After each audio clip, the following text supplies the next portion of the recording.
welcome back to a new episode of What a K-Drama. I have a very special guest with me today. Hi. Do you want to introduce yourself a little bit? Sure. So hi guys, I'm Marianthe. You might have read some of my articles on the website, mostly in the webtoon section. Also in some of the really old music that I know because I've been in this fandom for a really long time. No, I'm not old. Who said that? Nice to meet y'all. Good. So we brought Marianthe here today because she wanted to be involved, and we thought, why not? It could bring a bit of, specialness to the episode. Variety. Kathleen is behind the camera. Do you want to say quick hi? Hi. Cute. All right. Today we're going to talk about the popularity of K-dramas and how we think that Netflix helped shape that a little bit. So we're going to discuss all the different reasons why we think that K-dramas blew up and how Netflix helped with that. So do you want to start it off? Give me your big opinion on this. Well, I mean, the first thing I guess we can say is that Netflix has been really good overall, right, for every sort of type of content. They've been really good about picking up on what audiences want. Yes, definitely. They've definitely paid attention to, what people are actually searching for on their website and making sure that, soon enough it shows up. So I think that they really saw that there was a demand for K-dramas to feature on their platform. Because, the more people, especially the more younger people got involved in this, the more people were looking for them on platforms like Netflix, on platforms that are like Hulu, etc. I guess that are more readily available rather than Viki, where you have to be like in the know already to be on it. I think it's easier with Netflix and Hulu and like streaming sites in general because they have such a variety. Whereas with Viki, it's very much age focused only. So if you want to watch stuff like The Crown, you can't really. Exactly. So Netflix more broadly accessible, more stuff to watch, so you can like pigeonhole your way in that way without having to pay an extra subscription. That's it. And it's not so much about that. In the sense that you may already have Netflix and you can stumble on it, or maybe you may already have Netflix on the side. Maybe you're interested in K-dramas and you're looking on Netflix to see if there's something available. With Viki, you already are into K-dramas, right? You don't have that subscription if you're not already into the fandom. Definitely. So I do think that that's why it actively helped make it grow. Yeah. I know words. I kind of think that we have to take in the entire Hallyu wave into account as well. Because, of course, with the popularity of K-pop, the popularity of K-dramas started growing as well. I think there was already a fan base for K-dramas itself. But, especially because some of the K-pop stars are also actors, it kind of goes hand in hand. Oh, 100%. So, yeah, for sure. I mean, that's kind of as a legacy fan. For me, the first K-drama I watched was because Rain was in it. Oh, the Schneck. And at the time, so I knew Rain as a musician. Love Rain. Mm-hmm. And then I was like, ooh, he's been in dramas. And at the time I was only watching Japanese dramas. And I was like, what the hell? It can't be that much of a leap. It's such a leap. Why was it such a leap? Well, what's the big difference, you think? Well, first of all, it's half as long. Japanese dramas are half as long. They're only 10 episodes long, and the episodes are maybe 40 minutes. Mm-hmm. Switching to 18 episodes of 1 hour and a bit. Yeah, it's a bit of a commitment. Yeah. It was okay, I guess we're committing to this. I guess this is what I'm doing this week. But yeah, so that's how I watched Full House. Mm-hmm. I'm glad I watched it then, because I could not sit through that now. No matter how much I love Rain. It's a fun show. But yeah, I do think that has not changed at all. I think no matter when people are coming into K-dramas, it's probably because, you've seen this person somewhere else and you're like, ooh, where else can they see them? Definitely. I think the K-drama sector itself plays into that as well. Absolutely. I feel like more and more I see K-pop stars or idols who are like either have a small role and they work their way up, but I think it definitely is a play on knowing that you're gonna have an audience. To be fair, I think that it was always the case. Like, I feel, and actually that was the same for Japanese dramas as well. But like, it was like a subset, idol dramas, where, you know, it was something that they knew was going to be popular. And maybe 90% of the cast was from boy bands or girl bands. And I think that has kind of always been the case. But now that boy bands are that much bigger, because, you know, they were big and then they got bigger and now it's like BTS everywhere. Global. I have like a random cousin in Greece that I've never met, and like the second thing she told me was like, "Oh, I like BTS. Oh my god!" And I was like, My niece is the same. and she was so excited that like I'm also into that, but I'm like, I literally just met you. I mean, at least you have a topic to talk about. Absolutely. Because yeah, not other than BTS, I don't think I'm really keen on what 14-year-old girls are into today. I'm officially old now. I feel like we're having a midlife crisis here. Yes. In public, my breakdown, ladies and gentlemen. On record, especially for you. I think to just take it back to Netflix's influence on the K-drama sector, K-dramas have always been popular, but I feel like they're changing a little bit. Absolutely. I feel like with Netflix, there's a bit more inclusion happening. There's always been a huge variety of genres, and I'm very happy that Netflix shows all those different genres as well. Because if it was just like rom-coms, I would simply pass away. I would cancel my subscription. It just wouldn't happen. But it's just kind of crazy when you think about the scope. Yeah. And I feel like more and more dramas are being available on Netflix. I think they invested about like $500 million in like Netflix originals and the streaming licenses with like JTBC, all the big channels in Korea to get all the content on the platform. I think it's making a huge difference because now that they're actively going after content, that they're funding the creation of new content, that it's not just, you know, that it's affecting the kind of stuff that gets made, but also it's affecting the kind of stuff that's available to fans. Like, before you were able to see K-dramas on mainstream platforms like Netflix, you essentially had to go out of your way looking for it, right? Like what we were saying before, in 2012, 2011, we essentially had, you know, all the separate fan subgroups bookmarked, and definitely no piracy working at all. But you know, you had to go to one Reddit subforum to see recommendations, and then because it was already a pretty much like small community, even online, of international fans, it was all kind of like more or less in the same genres. Like it was some historical ones, some rom-coms, but you wouldn't really get a recommendation for the random horror masterpiece that came out. Also because no one was fan subbing that. Like, no one was fan subbing that, which wouldn't have been great for you. No, And that's it. So, you know, like it was the same kind of small number of people internationally. I say small, it was probably some million people, but still it's small if you're thinking of it in a scale. Yeah. Exactly. So the fan subgroups were doing the same kind of really popular dramas. So it was the dramas that were already popular in Korea, which wasn't necessarily the best ones always, or the most varied ones. And definitely priority was given to rom-coms. To be fair, that's still kind of the case now. Because if I want to watch an indie film, but that's indie films in any language though. I know, but still, I'm like, I want to watch it.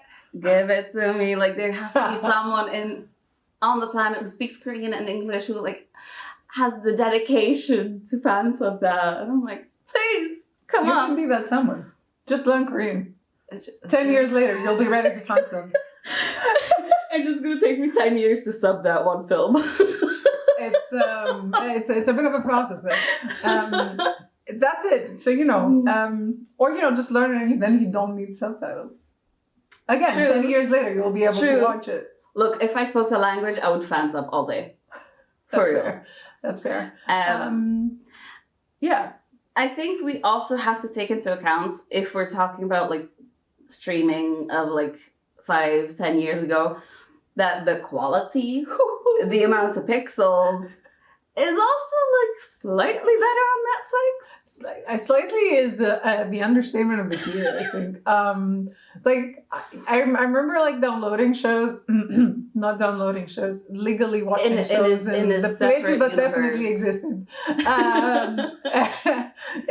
In like 420p and thinking like, oh my god, I got this in like decent quality. Who cares about quality if you're finally getting the full show, Yeah, pretty much. Like, are they wearing glasses? Are they just wearing dark eye makeup? Who knows? Who knows? But you're seeing it, Yeah.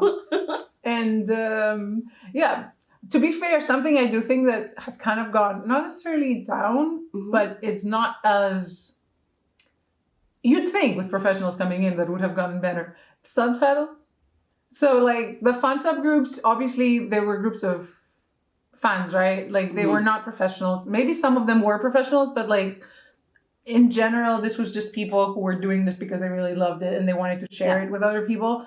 So I personally think they were all doing a great job. And there were always some issues, some grammar here and there, like some typos here and there. But because a lot of us sort of started watching dramas like that, we became a little more used to, let's say, some specific expressions or the names of people being transcribed in a certain manner. And then now I think a lot of that is very Anglo-centric, as it is with a lot of translation. Sorry, just kind of about to go into a whole other conversation there. But like a lot of stuff gets sort of effaced in the subtitles. A lot of the context is missing. Like, because and this is an absolute then this is a translation decision, by the way. Like, this is not the translator's not good enough to catch it, or like they don't speak Korean. Like, that's not it. This is a conscious decision that, like, for English speaking audiences, they don't need to know that stuff. Like, yes, we do. Please. If anyone's watching this, just like, we like the context. Give us the context. Yeah, I think with like the stuff that is being fan subbed, a lot of the times you have like the context in brackets above. That was painful to watch, though. I mean, yes, useful, but it's so useful because it kind of helps you get to know the culture and the language itself. Absolutely. As well. Because, like, they do this once. It's annoying when you see like this big thing on the top that says like, oh, Ajusi means like Mr. and is used for like older men who you're not necessarily related to. If that's your first drama that you watch, your first drama, that is super helpful. Yeah, and then if it's your 20th, that's annoying. Like, girl, I know. But like, at this point you're watching this, you know what it means. So like for me, it's a little bit weird when I see a drama and like they're saying Ajusi or they're saying Kyung and the translation's like, hey bro. I mean, yes, that's what they're saying. But there's no translation for that though. There is no translation for that. That's very true. Because in English, they don't really do that kind of thing. Yeah. And that makes sense. And I'm not dissing on the translations. And in a way that's much better from an entry point of view. So like if someone who has not been bombarded with fan subs for many years tries to watch a K-drama and suddenly sees, oh, I just see in the subtitles, they'll be like, the fuck? Am I allowed to say that? We'll leave that out. They'd be like, I feel like they'd be confused and that would take away from their enjoyment rather than enhance their immersion in the drama. Whereas if you're kind of like a bit of a legacy fan, then you do know those terms and you are used to seeing them even in the subtitles. So then when you take those out, you feel like you're being disconnected. But yeah, like admittedly, to make it easier for people to watch K-dramas, this is obviously the better approach. So that's another thing. Like, by doing stuff like that, by removing that kind of barrier for entry, Mhm.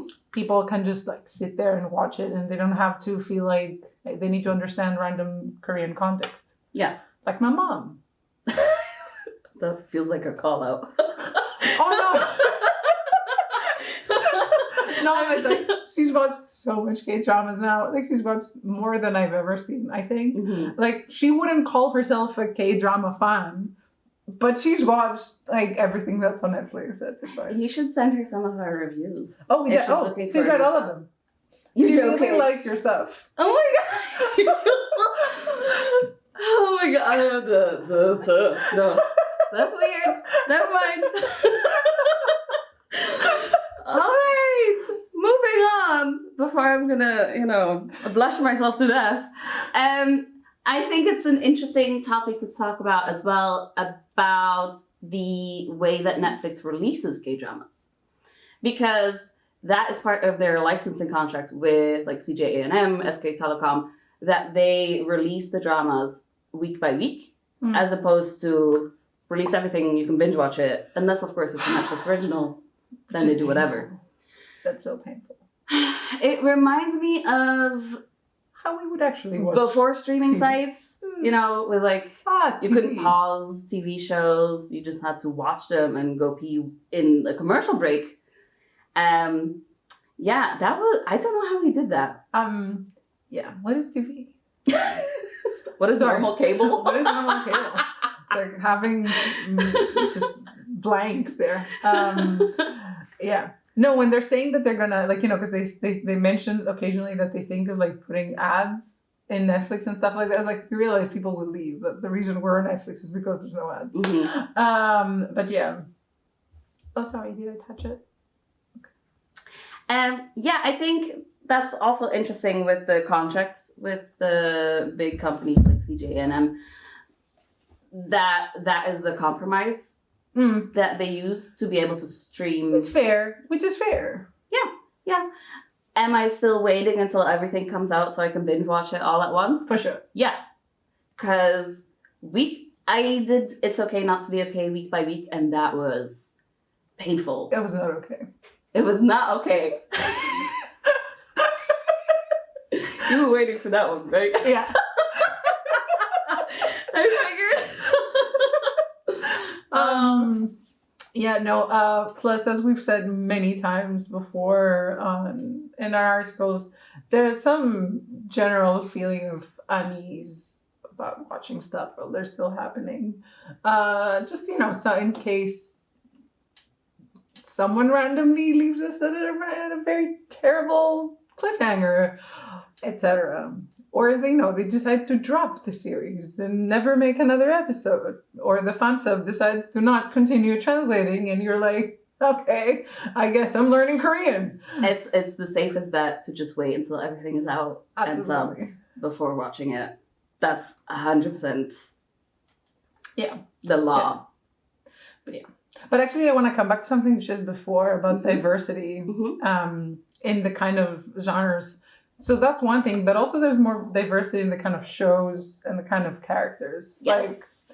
I think that's influenced 100%. by a lot of factors socially as well in Korea and everything, but Also demand of also international demand fans. of international. Exactly. Like, I don't think Itaewon Class would have gone as well if it was just like a TV only kind of thing, Mhm. which would have been Oh, sad no, for because sure. that was For sure. magnificent. That was a bit groundbreaking, I think, because we saw the first trans character in like a big popular show. Yes. Like there have been trans characters before, but it was always like small movies, or like they didn't really talk about it. And here it was almost like you had entire scenes dedicated to this like trans person.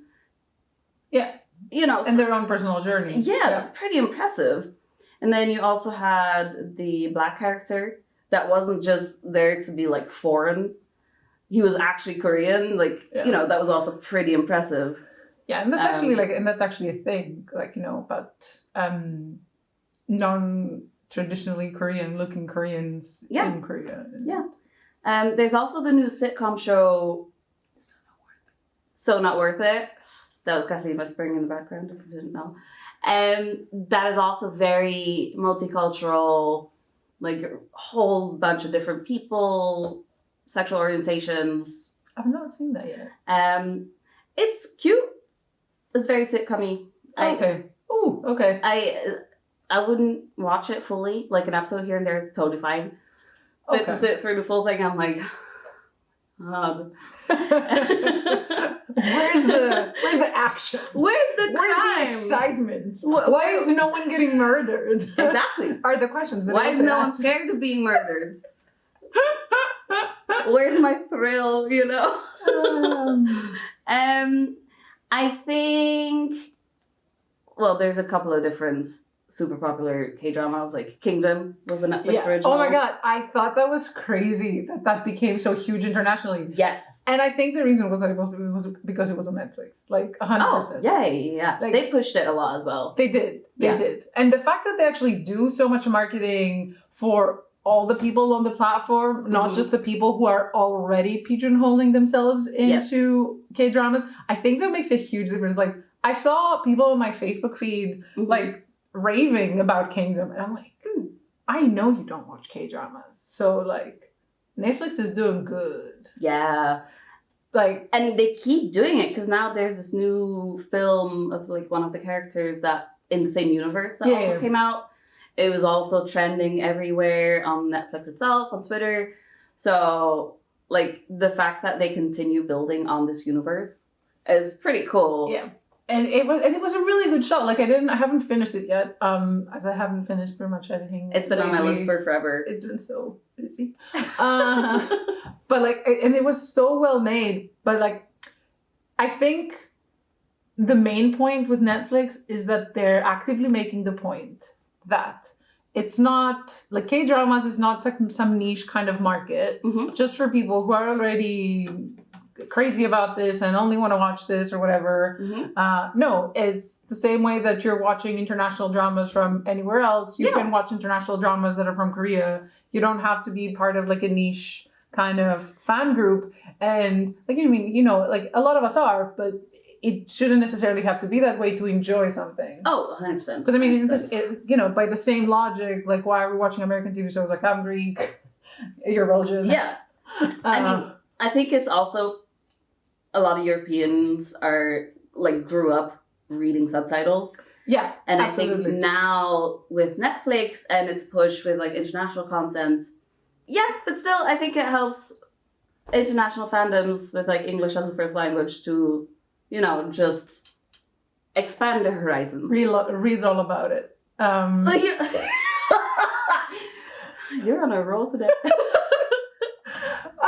Yeah, but it's not really surprising that like it was easier to kind of get a foothold in European countries because we're used to all of our entertainment essentially being imported for the most part. Yeah. So like, you know, if they're speaking Russian, if they're speaking Turkish, if they're speaking Spanish, if they're speaking French or English, doesn't matter. All I'm reading is the Greek subtitle.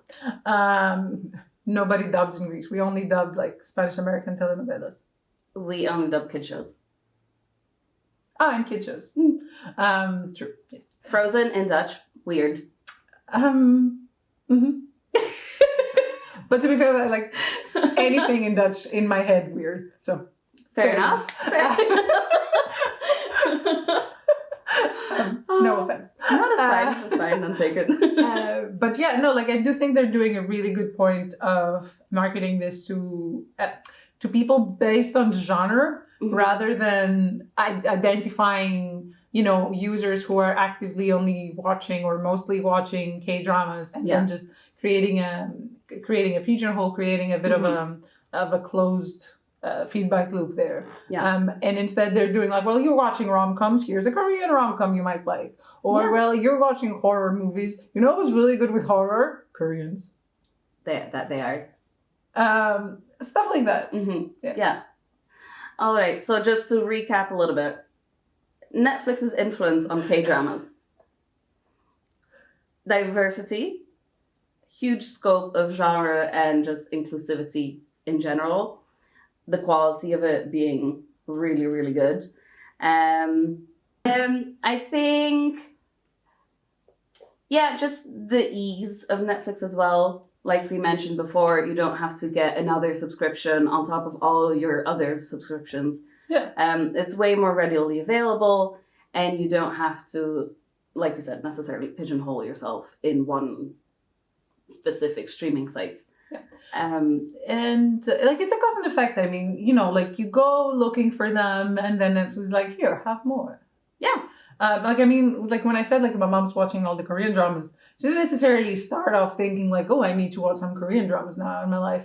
No, she just went like I told her, you should watch Crash Landing on You, and then she watched all of them.